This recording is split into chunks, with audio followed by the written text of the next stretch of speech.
Cette semaine, à votre émission Reflet d'ici, on rencontre Diane Leboutillier, préfet de la MRC du Rocher-Percé. Mais c'est une rumeur qui probablement, selon moi, va se confirmer, c'est qu'on va annoncer l'abolition des CLD. Du 17 au 19 octobre dernier se tenait le 16e congrès de la Fédération des télévisions communautaires autonomes du Québec. Alors, depuis plus donc de 40 ans, c'est clair, le ministère vous accompagne avec respect et considération étant donné votre apport bénéfique pour la société. Automobile Mongey-Ford relève encore une fois cette année le défi tête à prix lors d'un 5 à 7 juste avant le début de la chasse. Chez Mongey-Ford, chaque employé se fait raser pour le tête à prix. C'est Mongey-Ford qui donne 100 $ pour chaque employé. Et la capsule divertissement avec Jocelyne Covier. Et il y en a beaucoup que j'ai appris quelque chose, en fait, que moi aussi, je pensais que c'était vrai. Finalement, c'était un mythe. Mesdames, Messieurs, bonsoir et bienvenue à votre émission Reflet d'ici. Alors, cette semaine, je rencontre le préfet de la MRC du Rocher-Percé, Mme Diane Leboutillier, pour faire le point sur les dossiers importants de la MRC du Rocher-Percé. Bonsoir, Diane. Bonsoir, Mirko. Ça va bien? Oui, ça fait longtemps qu'on s'est vus. Ça fait un petit bout et c'est un véritable plaisir, encore une fois, de vous recevoir en studio pour nos fameuses chroniques mensuelles qui vont revenir cette année comme promis l'année dernière. Exactement. Donc, je suis contente qu'on se rencontre là, ce soir. Puis aussi, là, je me faisais apostropher un petit peu par les gens. Quand est-ce que vous allez recommencer vos rencontres? Bien là, c'est fait. Ben, bonne nouvelle, les gens nous suivent. Hein? Les gens nous suivent. Ben, c'est très intéressant. C'est apprécié, oui. La formule, c'est toujours de bien informer les gens sur les dossiers importants, naturellement, qui se déroulent à l'intérieur de notre MRC du Rocher-Percé. Puis en ce moment, on entend beaucoup parler des CLD et de la remise en question de la part du gouvernement ou la possible remise en question de la part du gouvernement de cette entité-là. Peut-être, pour les gens à la maison, donner une brève description de ce en quoi consiste le CLD. OK. Quand on parle de CLD, c'est Centre local de développement. Les bureaux du CLD sont situés dans les bureaux de la MRC à Chandler. Puis, le Centre local de développement existe depuis une quinzaine d'années. Puis, ça a été mis en place à l'époque par le gouvernement. Il y a des enveloppes d'argent qui ont été données dans chacune des MRC. Il y a un CLD. Puis, les montants d'argent étaient alloués pour faire du développement local. Puis, ça a été beaucoup, nous, on en a... ça a été important dans notre MRC, surtout après quand on parle de la fermeture de la Gaspésia, puis toute la saga qu'on avait vécue avec le poisson de fond. Ça fait qu'il fallait diversifier notre économie. Est-ce qu'on peut dire que c'est un peu comme une décentralisation du pouvoir, oui, dans le sens où on donne l'argent au milieu? On donne l'argent au milieu. Il y a un conseil d'administration qui était formé de gens du milieu. Les maires font partie du conseil d'administration, mais aussi on a des entrepreneurs. Dans chacune des municipalités, il y avait un entrepreneur qui faisait partie du conseil d'administration.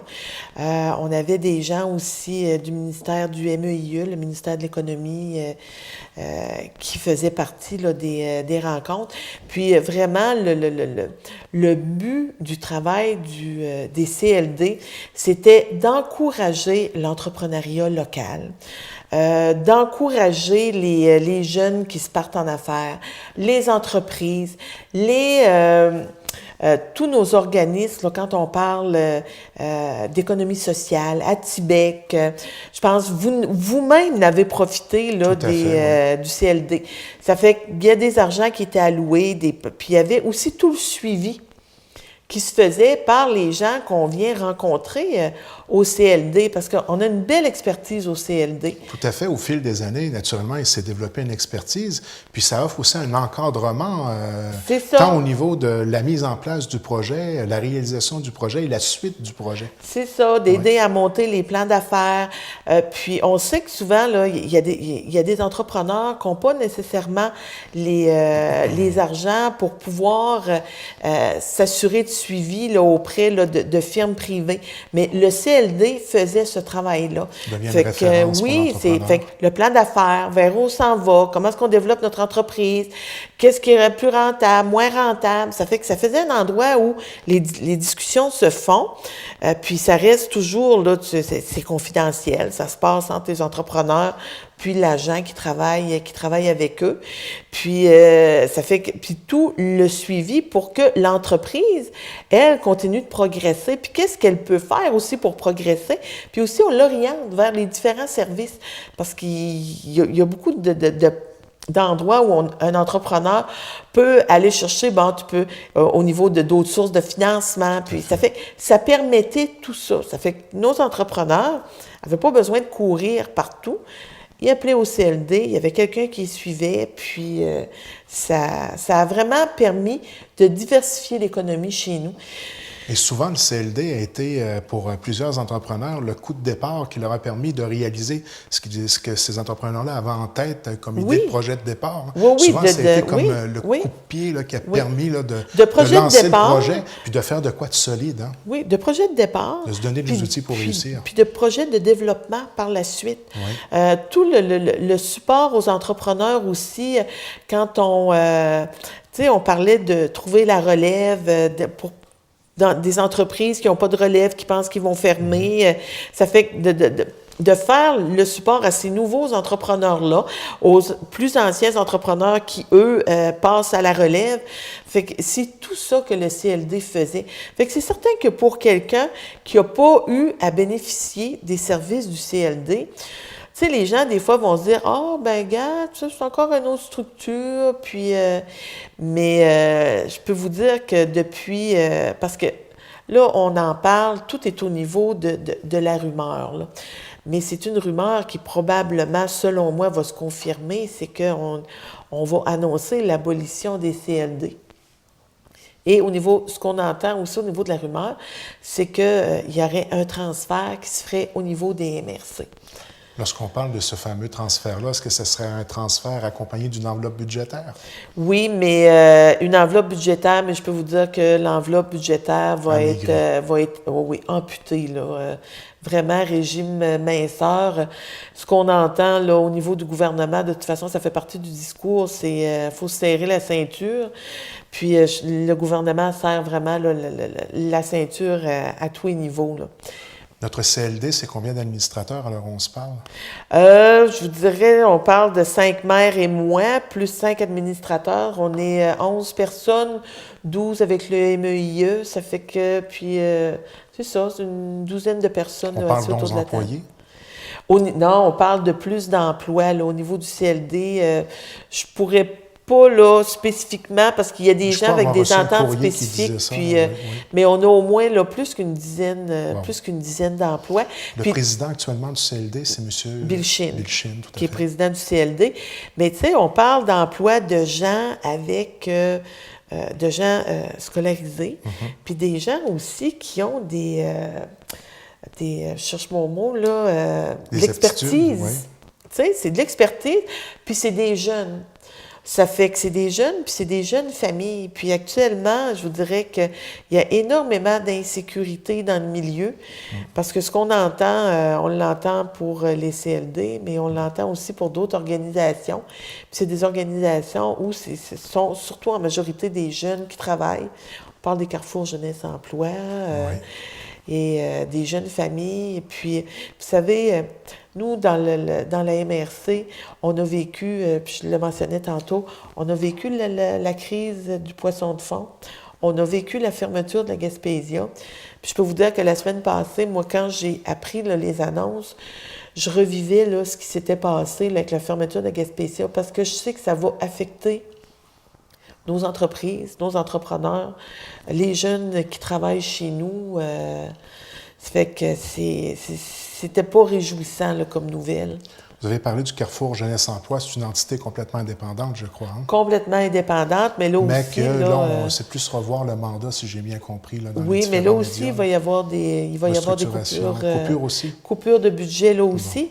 Bon. Puis tu sais, là, pour revenir au CLD, on fêtait cette année les 15 ans du CLD.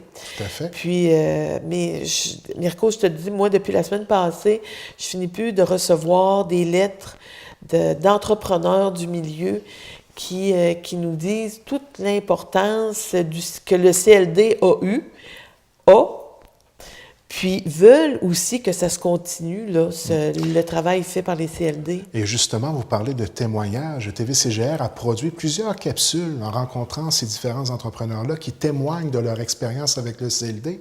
Et les gens qui voudraient voir quelque chose de concret, des petites capsules d'à peu près 2 minutes, je vous invite à aller les voir directement sur Internet, sur notre chaîne YouTube, TVCGR, la télévision communautaire de Grande-Rivière, ou directement sur notre site Internet au tvcgr.com. Vous avez l'ensemble des capsules qui sont là, disponibles pour visionnement. Et je peux vous le dire, ce sera peut-être pour vous une superbe de belle occasion de pouvoir entendre et voir ces beaux témoignages-là qui précisent réellement là, la force d'un CLD dans son milieu, puis qu'est-ce que ça peut avoir apporté au niveau de notre développement économique. Et moi, je vais me permettre au moins 15 secondes pour dire que nous, la télévision communautaire, on en a bénéficié. Et au minimum à 3 reprises depuis 2004. La première fois, c'était pour avoir de l'expertise, pour aller chercher de l'aide au niveau du ministère de la Culture et des Communications pour une demande de subvention qui est maintenant maintenue. Là. On n'a pas encore passé là, au niveau on sait que le gouvernement est quand même assez hostile ces temps-ci, mais ça se maintient. On était allé chercher de l'expertise.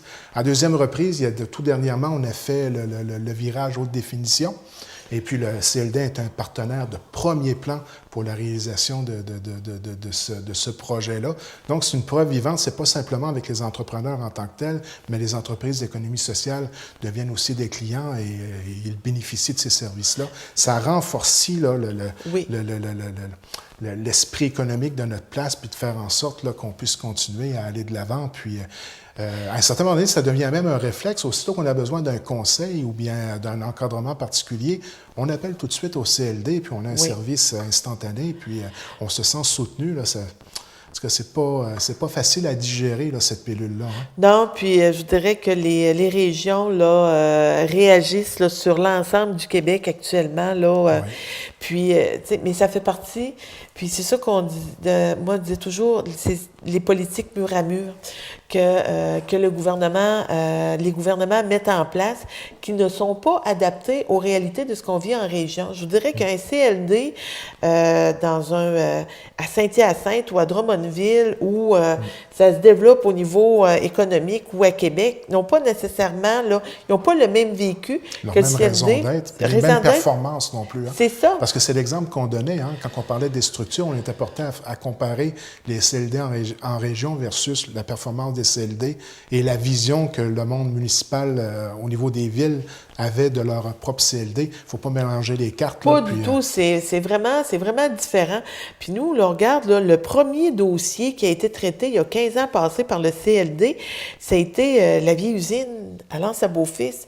Fait que tu sais, quand on regarde ces succès-là, quand on regarde les succès avec Pic Caribou, nos entreprises de soudure, il y a eu du secteur des pêches, il y a eu du manufacturier, il y a eu des... Tu sais, là, je vous dirais... la transformation, dans tous les domaines. Dans tous les domaines.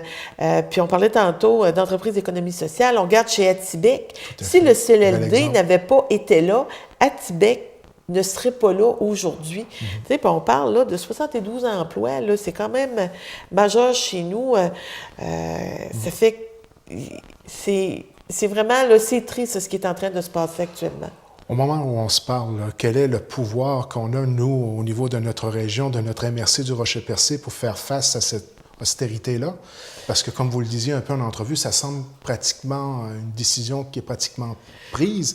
Mais je voyais dans les différents courriers électroniques de la semaine dernière on faisait une genre de mobilisation là, pour essayer de faire en sorte de bien faire valoir notre opinion sur ce sujet pour notre secteur. Puis c'est important de le faire. Moi, là, j'encourage vraiment là, tous les entrepreneurs de continuer là, de m'écrire à la MRC. Puis de nous signifier toute l'importance que le CLD avait pour eux, parce que c'est pas parce que le gouvernement a pris une décision qu'il n'y a pas des choses qui peuvent se changer là, dans ce qui s'en vient. Puis nous, ce qu'on veut, c'est, on peut peut-être abolir une structure, mais si ça s'en vient au niveau de la MRC, c'est comment on peut continuer de travailler dans ce sens-là pour que nos entrepreneurs puissent avoir le support auquel ils ont droit en région. Puis nous, on a un travail à faire, vraiment. Là, moi, j'ai un travail à faire comme préfet, puis les maires qui sont assis aussi autour de la table, de faire reconnaître les spécificités de ce qui se vit en région. puis que chez nous, c'est pas pareil de la façon dont ça se passe. Ça fait que Et c'est l'écho que vous avez des autres MRC à l'extérieur de c'est Montréal-Québec? l'écho, je vous dirais que c'est l'écho qu'on a des MRC sur l'ensemble de la Gaspésie, puis des autres MRC qui sont en région aussi, des gens de région. Fait qu'il y a un travail qui est à faire, on doit continuer de prendre notre place, puis les villes ont leur raison d'être, mais les régions ont leur raison d'être aussi. Et leur réalité. Et leur réalité. Puis ça, là, c'est quelque chose qu'il faut respecter. Bien, Mme Leboutillier, merci beaucoup pour cette première visite. On doit le dire, hein, le CLD était à l'honneur. On voulait vraiment que les gens saisissent l'importance de cet outil. Hein. C'est un outil de développement économique. C'est un outil de développement économique. C'est une expertise acquise pour le milieu. Oui, c'est de la création d'emplois, puis c'est de la création de richesses. Donc, on se donne rendez-vous pour une autre entrevue d'ici quelques jours. Sans problème, ça me fait plaisir. Merci de votre visite. C'est sous le thème « L'image qui nous rassemble, passionnés, captivés, connectés, notre télé » que s'est tenu le 16e congrès annuel de la Fédération des télévisions communautaires autonomes du Québec. L'événement qui se déroulait du 17 au 19 octobre à l'hôtel Chéribourg de Magog a réuni 54 délégués représentant 30 des 43 télévisions communautaires autonomes membres de la Fédération. La télévision communautaire de Kamouraska nous a préparé le reportage qui suit. Du 17 au 19 octobre dernier avait lieu le 16e congrès annuel de la Fédération des télévisions communautaires autonomes qui était sous le thème de l'image qui nous rassemble, passionnés, captivés, connectés, notre télé. Voici le résumé de la fin de semaine. Le congrès s'est déroulé de vendredi à dimanche. Vendredi, on a eu la chance d'avoir la présence de la ministre de la Culture et des Communications, Mme Hélène David. Elle est venue nous rencontrer pour nous annoncer d'excellentes nouvelles pour les télévisions communautaires autonomes. Alors, depuis plus donc de 40 ans, c'est clair, le ministère vous accompagne avec respect et considération étant donné votre apport bénéfique pour la société. Dans une volonté de bien poursuivre son accompagnement, mon gouvernement a veillé à ce que les télévisions communautaires autonomes reçoivent un soutien financier substantiel lors de l'élaboration des mesures et investissements des 2 premières années de mise en œuvre du plan culturel numérique qui s'étalera sur 7 ans. Pourquoi on dit sur 2 ans? C'est parce que bien malin celui qui saura dans 2 ans comment exactement dépenser et sur quels équipements et dans quelles avenues nous préférons. On sait qu'on a l'argent là, sur 7 ans, mais on s'engage sur les 2 prochaines années pour des montants précis. Puis l'argent va rester pour les autres années, c'est sûr, mais on ne va pas dévoiler tout de suite la stratégie sur 7 ans. On a trop peur de se tromper puis qu'il y a des nouvelles technologies ou des choses qui arrivent. Alors, on se garde un petit bout de temps pour réfléchir aux autres années. Alors, pour l'exercice 14-16, dans le fond, les 2 prochaines années, vous allez avoir une somme de 750 000 $ pour une mise à niveau de vos équipements. Donc, ça s'appelle HD, ça s'appelle nouvelle caméra, etc. Et la numérisation de vos archives afin de mieux vous adapter aux réalités numériques et aux nouvelles habitudes de consommation de l'information des citoyens. Elle venait rester avec nous autres quand même 1h30 pendant le cocktail dînatoire le vendredi soir. On était très heureux. C'est une première à ma connaissance à la Fédération qu'un ou une ministre reste avec nous aussi longtemps. Samedi, l'avant-midi s'est déroulé, a bien roulé avec l'Assemblée générale annuelle qui a lieu effectivement tous les samedis avant-midi. En après-midi, on a accueilli Pierre Bélanger, un spécialiste du CRTC, qui est venu nous parler de la consultation publique Parlons TV, qui a eu lieu jusqu'à tout récemment en septembre avec le dépôt des derniers mémoires et des annonces des différents câbleaux. C'est une conférence qui a eu un grand succès auprès des membres. Je pense que ça a été très apprécié. Une personne qui connaît beaucoup le CRTC. Ils ont pu nous en apprendre beaucoup sur le sujet. Et puis, bon, on a pu avoir notre banquet typique le samedi soir avec une belle soirée où on a pu rendre rendre hommage à Ernest Laplante de TV Témis, qui a parti sa propre TV il y a 18 ans de ça et qui passe le flambeau cette année. Et puis, on a remercié les différents administrateurs au conseil d'administration. Et puis, ce matin, dimanche, avec le brunch avec Dave Ouellette, alias MC Gilles, qui est venu nous parler de l'avenir de la télévision. C'était très intéressant. Je crois que les gens ont beaucoup apprécié. Un très beau congrès, en fait, en général. Personnellement, je suis extrêmement satisfaite et puis j'espère que les membres aussi, en fait, le sont.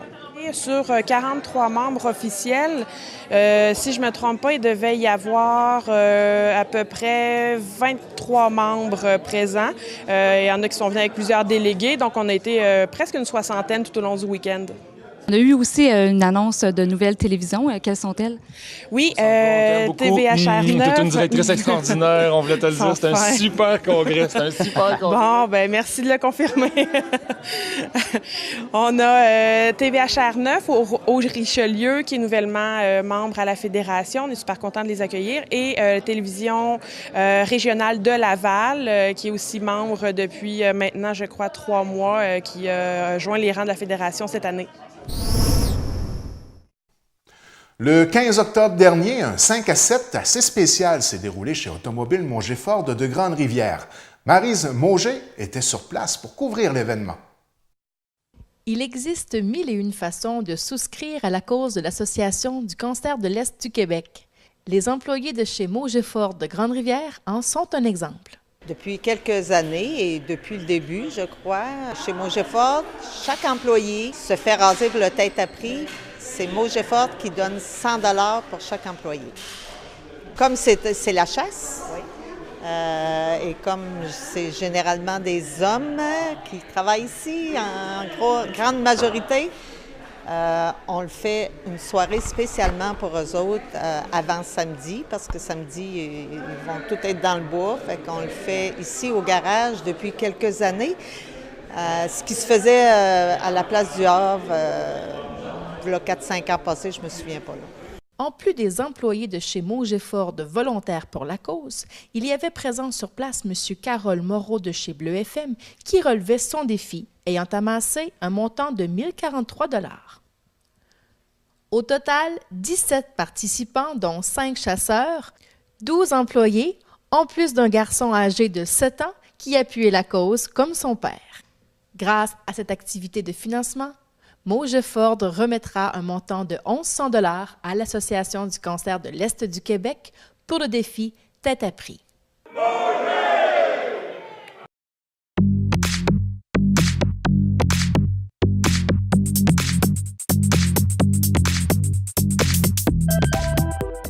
Mesdames, Messieurs, bienvenue à votre émission La Capsule Divertissement. Alors, bonsoir Jocelyne. Bonsoir. Ça va toujours bien? Oui, toujours.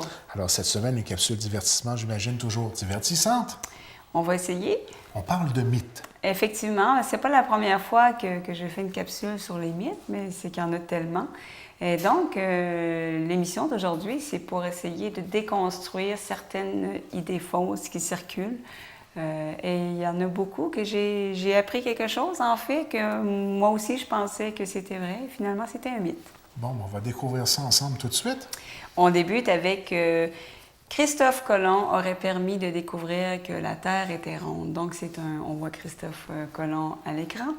Donc, on pense qu'avant Christophe Colomb, les gens s'imaginaient que la Terre était plate. On voit une image ancienne et l'eau qui déborde d'une terre plate. Donc, c'était ce que les gens pensaient. Il fallait être courageux pour naviguer en pensant que c'était... Bien, il y a des gens qui pensaient vraiment, à un moment donné, tomber en bas du monde, trouver la fin du monde.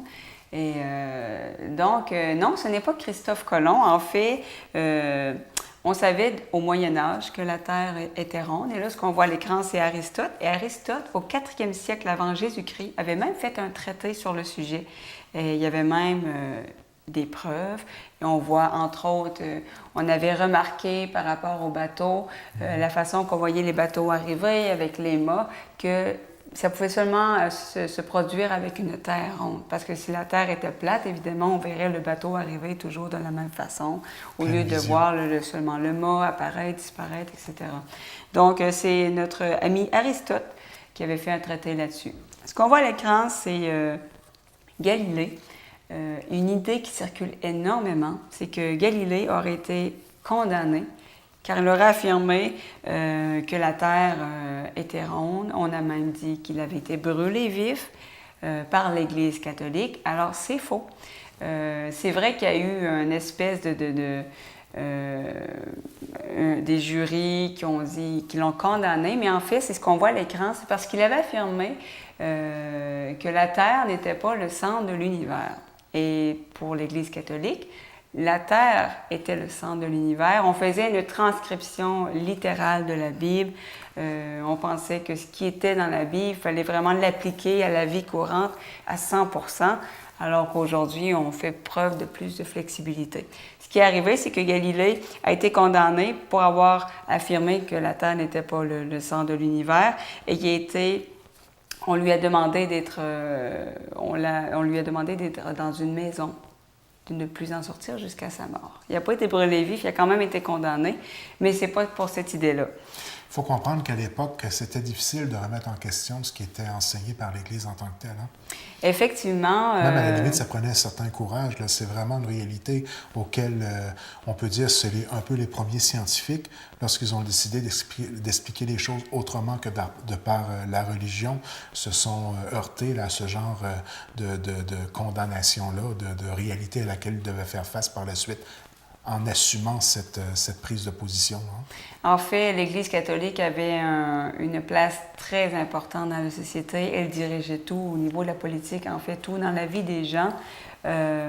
Et donc, de se mettre en chemin, d'affirmer des théories qui allaient à l'encontre de la doctrine de l'Église, bien évidemment, tu risquais d'être condamné, comme notre cher Galilée qui a été condamné. Mais avec le temps, évidemment, l'Église a fini par se rendre à l'évidence. Et aujourd'hui, bon, elle adhère au principe que la Terre est ronde, que la Terre n'est pas le centre de l'univers. Mais il y a quand même eu beaucoup de scientifiques qui ont fait preuve de courage pour affirmer cette idée. Et dans les faits, la Terre n'est pas vraiment ronde, elle est plutôt boursouflée à l'équateur, on a tendance à l'oublier, mais la Terre n'est pas une sphère totalement ronde. Donc, ça remet un peu les choses dans leur contexte. Galilée n'a pas été brûlé, ce n'est pas Christophe Colomb qui a découvert la Terre. On peut dire, sans faire de jeu de mots, que ça remet les choses en perspective. Voilà, c'est très bien dit. Ensuite, j'enchaîne avec une autre idée reçue, c'est que si on coupe un verre en deux, ça va faire deux verres. Vous allez voir les deux verres partir. J'ai préféré ne pas mettre une image de verre parce qu'il y a des gens parfois qui mangent en écoutant l'émission. Oui. Donc, en fait, dans les faits, si vous coupez un verre en deux, la partie avant, donc la tête du verre, va continuer à vivre, mais l'arrière du verre va mourir. C'est sûr qu'il peut avoir certains réflexes. Il va continuer. Ceux qui pratiquent la pêche, qui en ont peut-être eu l'expérience pour en déduire ça, là. Ben oui, c'est sûr que ça peut continuer à bouger jusqu'à un certain point. Mais ce qui arrive, c'est que oui, il y a une régénérescence, mais c'est au niveau de l'avant du verre. Si vous coupez le verre, il va finir par se reconstruire l'arrière du verre. Donc, c'est pour ça que les gens ont un peu imaginé que ça se produisait des deux côtés. Mais de l'autre côté, il n'y a pas de tête. Donc, un verre sans tête. Bien, ça a quand même une tête, et donc... J'imagine que lorsqu'on l'observe avec les appareils adéquats, on peut le deviner, ça. Non? Oui, puis... Pas le deviner, mais le constater. Oui, évidemment, et comme je vous dis, si vous observez suffisamment longtemps, vous allez voir que l'arrière du verre va finir par ne plus bouger, par mourir, mais je n'encourage pas les gens à couper des verres en deux. C'est quand même un organisme vivant. Ben, c'est bon de savoir qu'un verre, c'est une tête. Ben oui, ça a une partie avant et une partie arrière. Si tu la mets pour piloter le croc, au moins tu mets la tête en avant pour qu'il puisse aller chercher la truite plus convenablement. Sinon, ça ferait... un petit truc.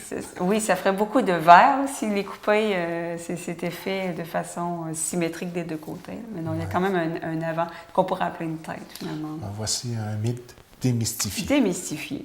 Un autre mythe qui est très ancré dans la société, c'est sur les caméléons. Alors, on dit que les caméléons changent de couleur pour s'adapter à leur environnement. C'est pas totalement faux, mais en général, les caméléons vont changer de couleur pour réguler leur température et aussi faire état de leur humeur.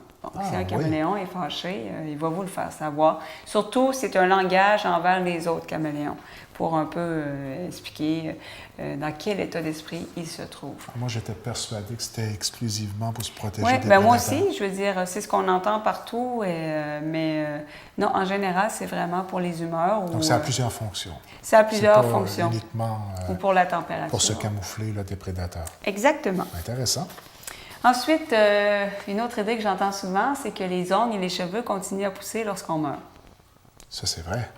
Non, c'est faux. Ah non, Pourquoi cette idée circule là, en fait? la barbe, non? Non, ça ne continue pas. C'est que les cheveux, les ongles, comme tout le reste de l'organisme, se détériorent, se dégradent lorsqu'on meurt. Pourquoi on a l'impression que les ongles et les cheveux poussent? C'est que la peau se rétrécit. Ah, bon. Donc, ça vient quand même d'une réalité qu'on observe. Donc, les gens en ont déduit. Mais non, ça ne pousse pas. C'est vraiment la peau qui est rétrécie qui va donner l'impression que l'ongle est allongé ou les cheveux ont allongé. Tout fonctionne à l'oxygène, donc quand on arrête de respirer, Lorsqu'on meurt, on meurt. il y a des bonnes chances que tout le reste de l'organisme meure aussi. Exactement. Mais je dois te dire que j'ai cru ça pendant longtemps. Ben moi aussi, je faisais des recherches, je me disais, ah non, ça c'est vrai. Puis là, je dis, ah non, c'est faux. Donc, c'est intéressant. On va continuer dans le même domaine. Une idée qui circule beaucoup, c'est que se raser rend les poils plus foncés, plus épais, plus durs et ça va les faire repousser plus vite. Alors, c'est faux. C'est quelque chose que j'ai entendu vraiment souvent. Pourquoi? Ça vient aussi de quelque chose qu'on observe, c'est que lorsqu'on va raser un poil, normalement, le bout est aplati. Et lorsqu'on le rase, ça devient émoussé. Ça va donner une espèce d'aspect beaucoup plus rugueux. Donc, on a l'impression que c'est plus rude, mais c'est juste que l'extrémité du poil est moins aplatie, est moins pointue, et plus émoussé. Et aussi, si le poil est plus court, donc il va avoir l'air moins flexible que s'il est plus long. S'il a l'air moins flexible, donc il a l'air plus dur. Mais ça ne va pas les faire repousser plus vite. J'entends vraiment souvent ça un peu partout, là, mais non, c'est une idée fausse. Et le fait que plus qu'on se rase, plus qu'on va avoir à se raser, c'est un mythe aussi? C'est un mythe aussi. Ah bon? C'est une idée qui circule beaucoup. C'est juste que lorsque ça repousse, on le remarque plus, comme je disais, parce qu'on a l'impression que c'est plus rugueux. Mais ça va pas affecter la façon que ça pousse. J'imagine que ça va dans les deux sens. Moins on se rase, ça n'arrêtera pas de pousser. Non, c'est ça. Dans un sens ou dans l'autre, on n'a pas beaucoup de contrôle là-dessus. Là. Bon. Sinon, il y a des compagnies qui seraient vraiment riches à trouver un procédé, mais non. Donc, malheureusement, il y a des gens qui vont devoir vivre avec les conséquences de... Voilà. Se raser, c'est une tâche que j'adore pas. Je pense que ça paraît dans mon visage. Ça fait du bien de partager ça avec toi. Évidemment aussi, j'entendais souvent, je ne sais pas si t'es roux, t'es blond, tu te rases, le poil va repousser noir. Non, parce que ce qui donne la couleur... Non, j'ai testé ça, puis ça marche pas. Non, mais c'est à la base du poil qui donne la couleur, évidemment. C'est pas en l'enlevant que ça va changer quelque chose. Donc, Moi, la seule chose, à 40 ans, il a commencé à en pousser des blancs. Là, j'ai dit, ah mon Dieu, ça, voici une autre étape. Hein? Ça, c'est un fait, évidemment. C'est pas un mythe. Ça peut Je ne blanchir. suis pas victime d'un mythe. Non, c'est un fait et il y a des gens qui ont les cheveux blancs dans la vingtaine. Tout à fait. J'avais un ami, 18 ans. Hein. Steve Martin? Oui. Oui. Et on dirait qu'il a toujours eu les cheveux blancs. Et tu regardes des photos jeunes et il avait quand même les cheveux... Je ne savais pas. Oui. Mais un acteur que j'adorais en passant. Oui. Un très grand comique. Oui. Ensuite, un autre mythe, en fait, il y a vous allez voir un Bouddha.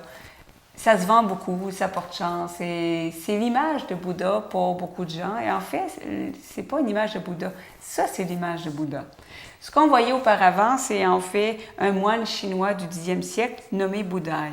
C'est une divinité du bonheur et de l'abondance, mais les gens ont un peu mélangé les cartes et pour eux, c'est Bouddha. Non, le Bouddha est davantage... Comment dire? Plus vite. Parce que, évidemment, c'est souvent, ils font des jeûnes, entre autres, dans la pensée bouddhiste, par exemple. Donc, non, c'est pas tout à fait, on parle pas de la même personne. Ben, c'est bien d'avoir fait la différence entre les deux, hein, ne serait-ce que par Je respect l'ignorais pour... parce que je voyais partout, on en a un chez nous, Bouddha joyeux et bien en chair. Non, c'est pas le... Avec une belle bedaine. Oui, voilà, c'est pas le Bouddha vraiment dans le sens qu'on l'entend là, dans la religion, dans le pensée bouddhiste. Et puis, lorsque tu as été chercher ça sur le net, j'imagine qu'il y avait plusieurs images différentes. Ou c'est l'image qui revient le plus souvent, celle que tu nous as présentée? Oui, c'est un Bouddha très joyeux qui aime la vie. Hein? Qui aime la vie, voilà. D'accord. Donc, c'est ce qu'il représente aussi. C'est une divinité, c'est ce qu'il représente. OK. Tandis que l'autre Bouddha représente davantage peut-être la méditation, le jeûne. Je ne connais pas beaucoup la pensée bouddhiste, mais en tout cas, ça donne une petite idée. Et puis, ensuite, les fameux biscuits chinois. C'est pas vraiment associé, on l'associe à la cuisine chinoise, là, mais ça a été inventé à San Francisco en 1915 par un architecte japonais. Et c'est vraiment très rare d'en trouver en Chine, dans les faits. Ah, ben tu vois. Mais avec le temps... on peut dire que c'est un méchant beau concept, là. Ah oui, moi j'adore, là. C'est toujours le fun de voir ce qu'il y a à l'intérieur. Mais c'est comme dans beaucoup de choses. Moi, j'ai une amie japonaise qui est venue me visiter à un moment donné. Puis ça la faisait rire, les choses qu'on qualifiait de cuisine chinoise ou japonaise. Ici, elle a dit, mon Dieu, on ne trouve pas ça chez nous. C'est tout à fait vrai. Quand on dit chinois-américain, là, versus la vraie cuisine chinoise, là, c'est deux mondes complètement différents. C'est pas tout à fait la même chose. Il y a un petit peu plus de sucre dans la version américaine, hein? Oui, il y a des choses qui sont moins populaires ici, comme dans la cuisine chinoise, je sais qu'il y a les pieds de poulet frit. Oui. Ce qui ça pogne moins ici. As-tu déjà essayé? Non, et je pourrais pas. Honnêtement, là, j'ai chassé... J'ai essayé, mais j'ai pas aimé ça. Oh, t'as essayé? Oui, j'ai essayé. Oui, j'ai essayé. On pourrait en faire une émission de tout ce que j'ai essayé au niveau culinaire. Non, je suis malheureuse et je pense à une texture un peu plus gélatineuse que je... Oui. Ah, par contre, moi, il n'y avait pas le problème là, que c'était... C'était pas gélatineux? Non, ça me donne c'était bien cuit. Mais non, je t'avoue que ça... Non, je vais passer mon tour. J'ai pas aimé ça, moi non plus. Mais par contre, c'est populaire et beaucoup aimé. Bien, c'est culturel aussi, je veux dire. On s'habitue à manger des choses comme nous, les Québécois, cœur de poule, foie de bœuf, foie de poulet. Oui, cœur de poule, là, c'est quand même assez spécial que tu aies réfléchi. Là. Ah, moi, c'est... Déjà, avec les moules, les huîtres, tu atteins ma limite bien en masse que je ne suis pas capable, mais... Si tu regardes ici, là, juste le crabe, le homard, t'as raison, mon père, quand il était jeune, il disait, là, il en mangeait, là, mais c'était les premiers à en manger. Puis le monde la regardait, mon Dieu, comment tu fais? C'est comme des araignées. Ouais. Donc, c'est culturel aussi. Ou d'autres peuples qui vont manger des fourmis. Pour nous, c'est mon Dieu. Mais pour eux, c'est comme ici le crabe. Ça prouve qu'il y a toujours possibilité d'évoluer au niveau culinaire. Hein? Voilà. Je vais m'en tenir aux biscuits chinois et laisser faire les pieds de poule. Ensuite, une autre idée qu'on voit souvent, c'est qu'au Moyen Âge, l'espérance de vie était de 30 ans. C'est une idée fausse. Pourquoi? C'est que l'espérance de vie, évidemment, c'est une moyenne. Et au Moyen Âge, ce qui arrive, c'est qu'il y avait beaucoup de mortalité infantile. Donc, ça fausse la moyenne. Disons que, je ne sais pas, moi, je donne une approximation. Disons que la moitié des bébés naissants mouraient. Ça va affecter ta moyenne vers le bas. Tu vas avoir l'impression que le monde mourrait à 30 ans. Mais dans les faits, lorsqu'on tient compte de la mortalité des bébés, la moyenne d'espérance de vie était plutôt 64 ans.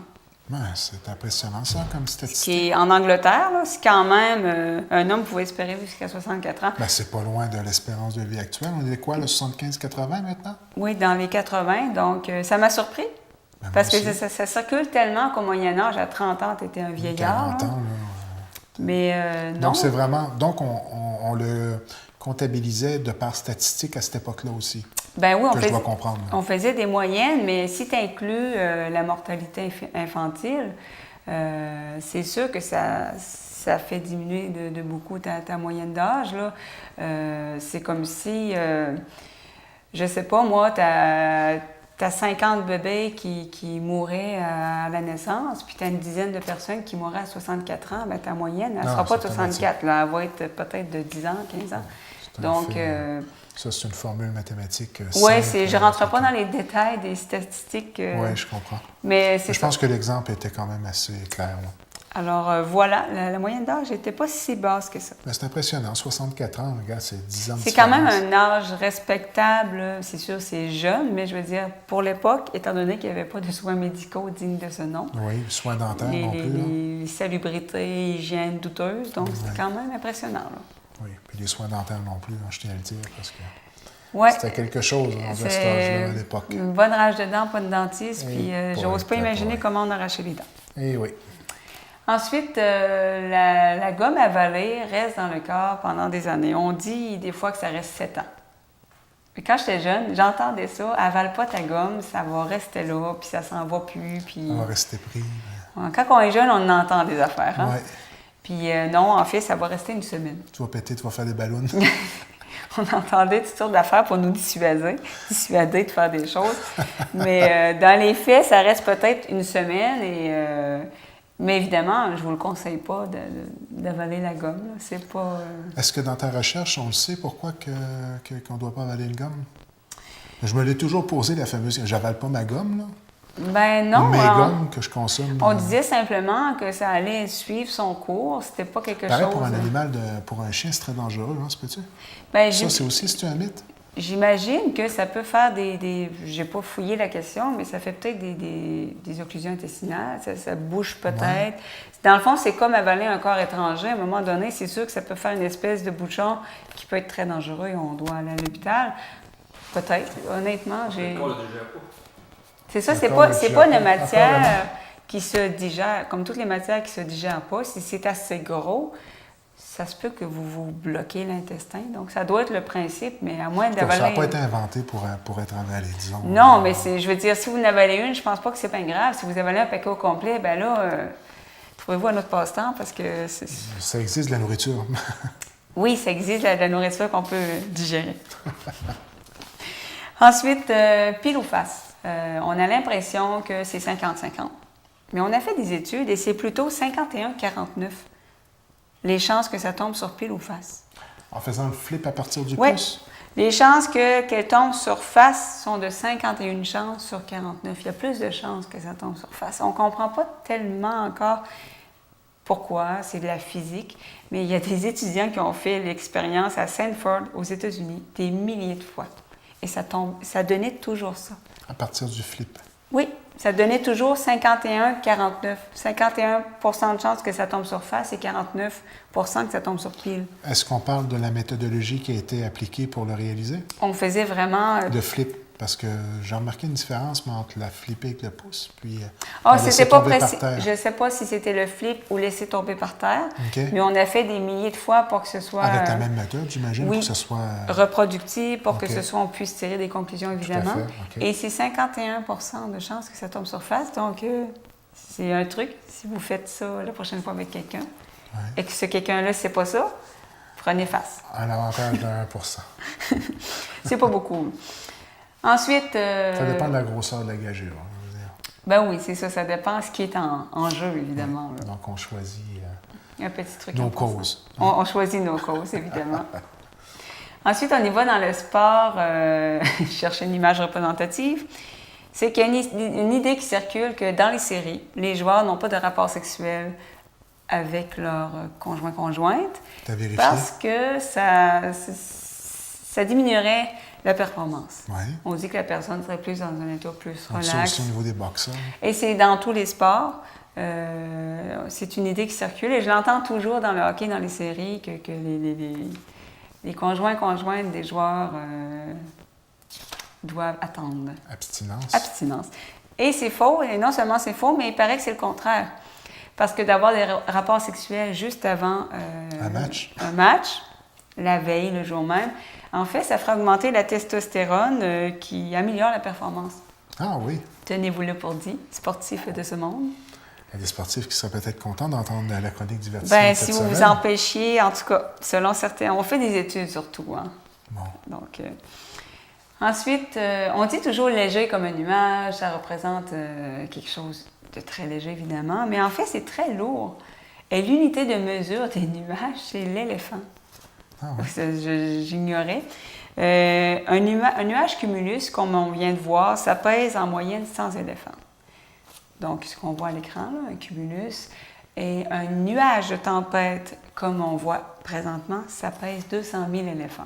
Quand on parle d'éléphant, est-ce qu'on fait référence à... Un éléphant...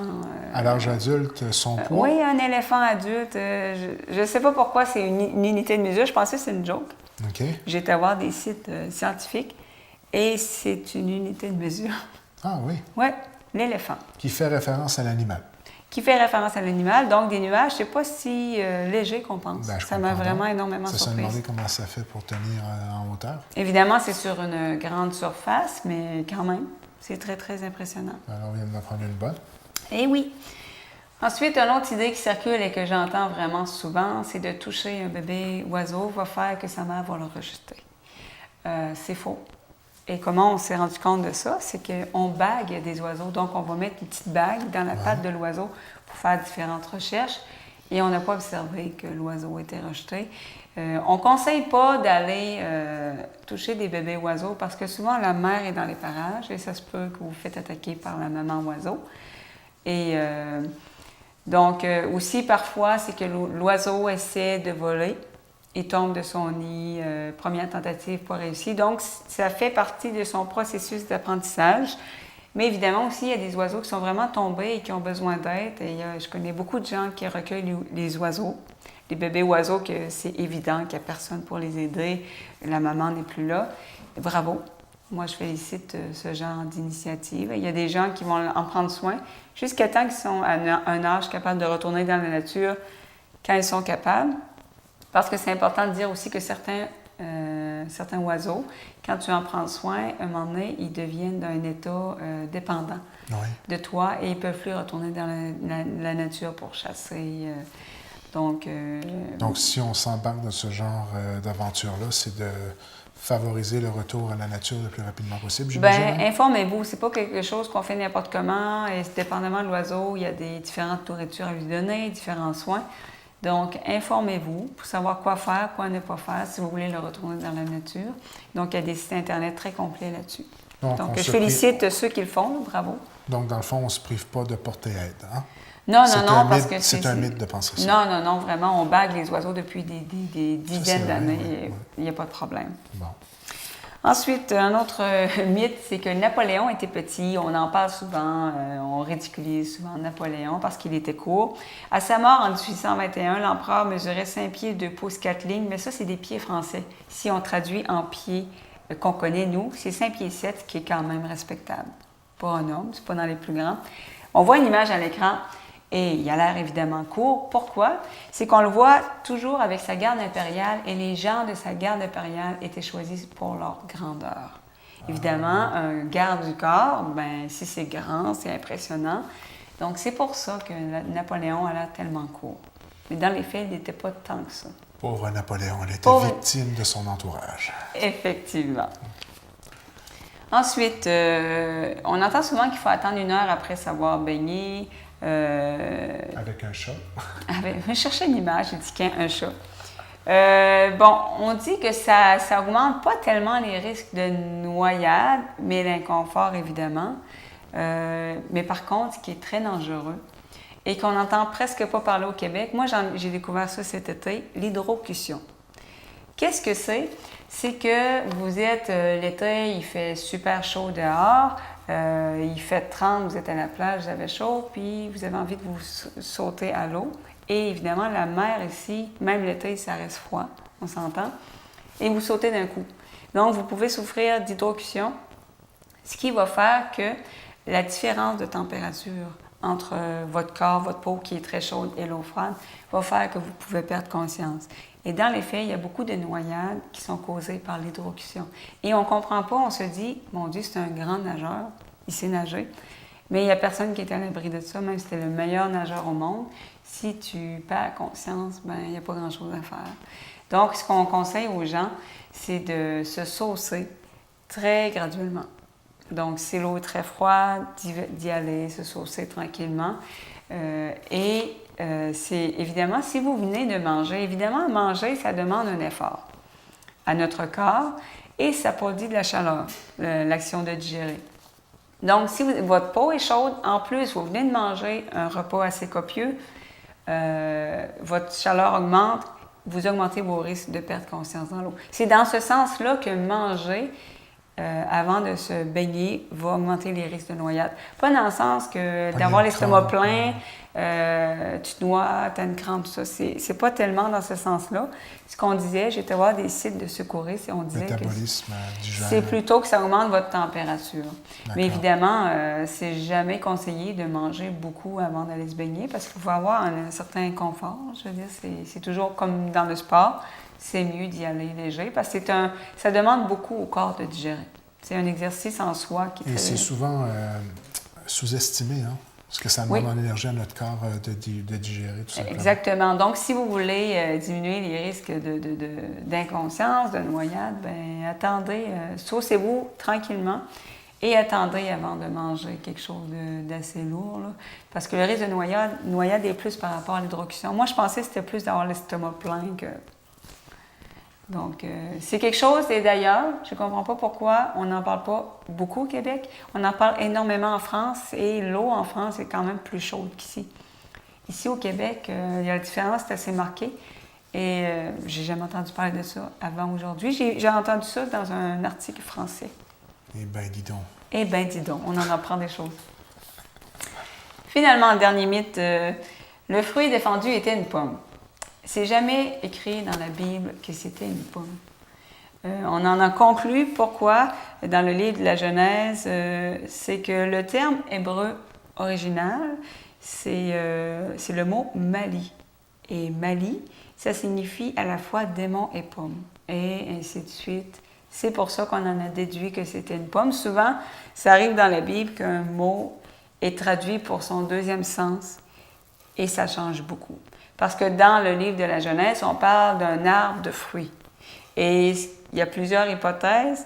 On pense que le fruit défendu, ça aurait pu être un raisin, une figue, du blé, un abricot, un citron, une grenade ou même des champignons. C'est en fait depuis le 12e siècle que des artistes français et allemands illustrent la pomme comme un fruit défendu suite à cette espèce de traduction confuse. Mais dans les faits, c'est pas écrit nulle part que c'est une pomme. Donc, on peut dire que ça a été une émission vraiment démystifiante, si on peut la qualifier ainsi. Mais encore une fois, très intéressante. Belle recherche. J'ai appris.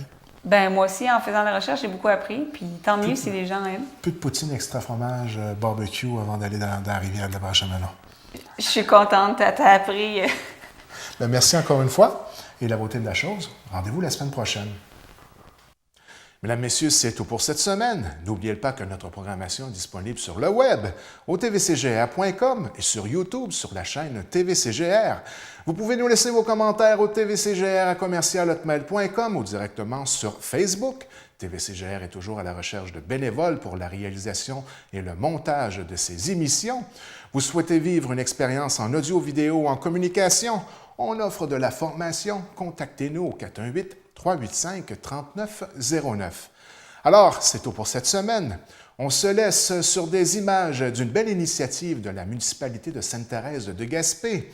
Pour une deuxième année consécutive, le comité famille MADA de Sainte-Thérèse de Gaspé offrait à sa population des cours de tennis. 10 personnes ont bénéficié de ce service sous la supervision de M. Kevin Hogan, en collaboration avec la municipalité de Sainte-Thérèse de Gaspé.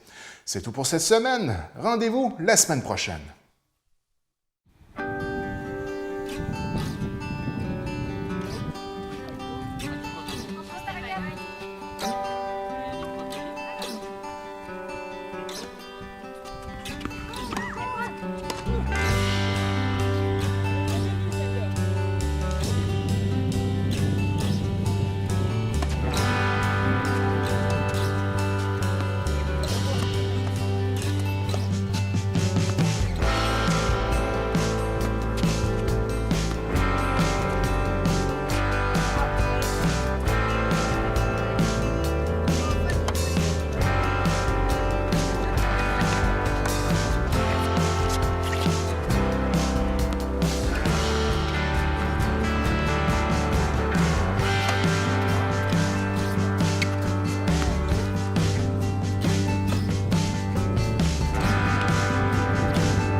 Montréal!